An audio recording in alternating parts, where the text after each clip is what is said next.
नमस्कार, स्वप्नास किचनमध्ये तुम्हा सर्वांचे मनापासून स्वागत आहे।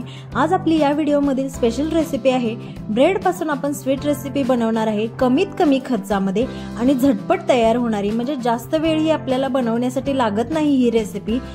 लागणारं साहित्य म्हणजे आपल्याला दूध लागणार आहे, जास्त फॅट असणारं, म्हणजे म्हशीचं दूध तुम्ही वापरलं तरी चालेल। त्याचाच परिणाम इथं तुम्हाला तयार रेसिपी पाहताना दिसत असेल, अगदी क्रीमी टेक्स्चर आलेलं आहे सही असलेल्या दुधामुळे। आता लागणारं साहित्य आपण इथं घेतलेलं आहे, ब्रेडचे 4 इथं स्लाइस घेतलेले आहेत मी, त्याच्या कडा काढून घेतलेल्या आहेत, म्हणजे त्या कडा अशा चांबट होतात, त्यामुळे आपल्याला या रेसिपीमध्ये त्या कडा काढून घ्यायच्या आहेत। असा पांढरा पूर्ण ब्रेड घ्यायचा, सोबतच साखर घेतलेली आहे मी अर्धी वाटीला थोडी जास्त, तुम्ही तुमच्या आवडीनुसार गोड कमी जास्त करू शकता।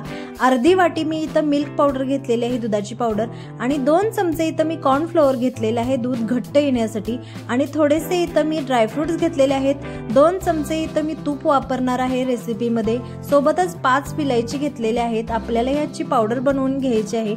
आता आपण रेसिपी बनवायला सुरुवात करूया। आता गॅसवरती मी इथं पॅन ठेवलेला आहे, पॅन मध्ये आपल्याला पहिल्यांदा तर तूप गरम करून घ्यायचं आहे। ब्रेडचे आपल्याला छोटे स्लाइस करून घ्यायचे आहेत, म्हणजे आपण आता जो ब्रेड आहे एक स्लाइस तो 4 तुकड्यांमध्ये करून घ्यायचा, असे छोटे छोटे काप करून घ्यायचे, एका ब्रेडचे 4 तुकडे करून घ्यायचे, म्हणजे आपल्याला भाजण्यासाठी ही सोपं जातं आणि ज्यावेळेस आपण असेंबली करतो रेसिपी त्यावेळेस ही आपल्याला सोपं जातं। त्यामुळे अशा पद्धतीने मी इथं एका ब्रेडचे 4 स्लाइस करून घेतलेले आहेत, भाजतानाही आपल्याला सोपं जातं। मोठा ब्रेड असेल तर तो भाजण्यास एखाद वेळेस एका बाजूने करपू शकतो, जळू शकतो, पण असे छोटे तुकडे असतील तर आपल्याला व्यवस्थित भाजता येतात, म्हणून मी असे छोटे तुकडे करून घेतलेले आहेत ब्रेडचे। अशा पद्धतीने ब्राऊन कलर होईपर्यंत आपल्याला तुपामध्ये भाजून घ्यायचे आहेत। तुम्हाला जर तळून घ्यायचे असतील तर तुम्ही तळूनही घेऊ शकता, तळल्यानंतर ही क्रिस्पी होतात आणि अशा पद्धतीने भाजून घेतल्यानंतर ही क्रिस्पी होतात। इथं आपल्याला जास्त तुपाचा वापरही करावा लागत नाही, म्हणजे तुपाची थोडी बचत होते जर तळून घ्यायच्या नसतील तर अशा पद्धतीने तुम्ही भाजून घेऊ शकता। अगदी सोपी रेसिपी आहे। इथं तुम्ही आता पाहतच आहात, आपल्याला फक्त पॅन मध्ये तूप गरम करून याच्यावरती हे आपल्याला ब्रेड टोस्ट करून घ्यायचे आहेत, अगदी क्रंची होईपर्यंत भाजायचे आहेत, म्हणजे गॅसच्या लो फ्लेम वरती भाजायचे, म्हणजे ते जळणार नाहीत, करपणार नाहीत, अगदी लालसर ब्राऊन रंग होईपर्यंत भाजून घ्यायचे। परत आता राहिलेले काप मी अशा पद्धतीने इथं तव्यामध्ये भाजून घेत आहे। अगदीच आपल्याला इथं जास्त तुपाचा वापर होत नाही, कमीत कमी खर्चामध्ये आपण ही रेसिपी बनवणार आहे, त्यामुळे आपण इथं थोड्याच तुपामध्ये अशा पद्धतीने पॅन मध्ये ब्रेडचे तुकडे भाजून घेतलेले आहेत। ही रेसिपी आपल्याला एक वेगळीच टेस्ट देते, म्हणजे केक सारखं ही याची चव लागते, मिठाई सारखी याची चव लागते, बासुंदी म्हणाल तर बासुंदी सारखी याची टेस्ट लागते। बासुंदी ज्याप्रमाणे बनवली जाते त्याप्रमाणेच आपण इथं बनवणार आहे। म्हणजे आपल्याला पहिल्यांदा इथं आता पॅन गरम आहे, तुपाचा पॅन आहे, म्हणजे आपण याच्यामध्ये ब्रेड टोस्ट करून घेतलेले आहेत, त्याच्यामध्येच थोडं पाणी आधी ओतायचं। दूध डायरेक्ट ओतल्यानंतर ते जास्त उडू शकतं तोंडावरती वगैरे, त्यामुळे थोडंसं आधी पाणी ओतून घेतलेलं आहे मी, किंचित अर्ध्या कपालाही कमी पाणी ओतून घेतलेलं आहे। नंतर साई असलेलं दूध याच्यामध्ये ओतून घेतलं, सोबतच आपण जी मिल्क पावडर घेतलेली ती थोड्या दुधामध्ये आपण अशी मिक्स करून घेतली आणि ती परत याच्यामध्ये ओतून घेतली। दुधाच्या पावडरीमुळे एक छान असं क्रीमी टेक्स्चर येतं, त्यामुळे इथं दुधाची पावडर वापरायची।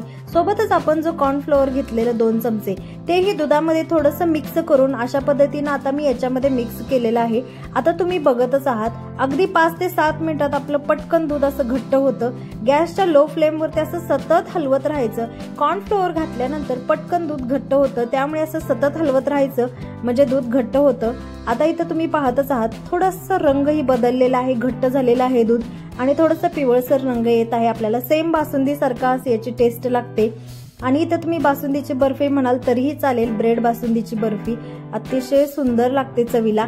आणि इथं आता तुम्ही पाहिलंच आहे, अगदी कमी वेळामध्ये आपण कॉर्न फ्लोअर आणि मिल्क पावडर वापरलेली आहे, त्यामुळे इथं आपलं दूध असं मस्त क्रीमी टेक्स्चर झालेलं आहे। इथं साई असलेलं दूध वापरायचं आहे आपल्याला या रेसिपीमध्ये, म्हणजे म्हशीच्या दुधाला जास्त साई येते, त्यामुळे जास्त फॅट असलेलं दूध वापरायचं, म्हणजे टेस्ट अप्रतिम लागते या मिठाईची। आता लास्टला आपल्याला याच्यामध्ये साखर ऍड करायची, मी थोडी जास्त साखर वापरत आहे, कारण की माझ्या मुलाला ही गोड आवडतं, त्यामुळे मी त्याच्यासाठी ही बनवत आहे, म्हणून थोडं जास्त साखरेचा वापर करत आहे। तुम्ही इथं तुमच्या प्रमाणानुसार साखर वापरू शकता, कमी जास्त प्रमाण करू शकता।